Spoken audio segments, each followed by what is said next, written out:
अस्सलामुअलैकुम। मेरा नाम इस्फरत। मैं 10 smart school sir Syed Ahmad Khan campus 1 से जमात 2 की टीचर आपके साथ। आज का उन्वान है हर्फ का इस्तेमाल जुमलों में।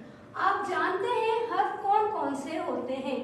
का, की, के, से, ने, पर, साथ, ऊपर, में, वगैरह वगैरह।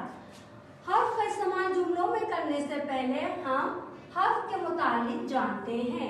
हर्फ ऐसा कलमा या लफ्ज जो न किसी का नाम या इस्म हो और ना ही किसी काम या फेल को जाहिर करे, बल्कि सिर्फ दो लफ्जों को आपस में मिलाता हो, हर्फ कहलाता है।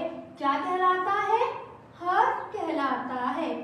हर्फ के खुद कोई मायने नहीं होते, हर्फ जिसके खुद कोई मायने नहीं होते, बल्कि ये इस्म और फेल को आपस में मिलाकर उनके मायने को जाहिर करता है। अब हम जरा आगे चलते हैं। हुरूफे मानवी। हुरूफे मानवी की कई अक़साम हैं। यहाँ हम एक हुरूफे जार की बात करते हैं। हुरूफे जार, हुरूफे अत्फ, हुरूफे शर्त। पहले है हुरूफे जार। वो हुरूफ होते हैं जो किसी इस्म को फेल के साथ मिलाते हों। किसके साथ? इस्म को फेल के साथ मिलाते हों। जैसे किताब और पेंसिल मेज रख दो। क्या ये जुमला मुकम्मल है?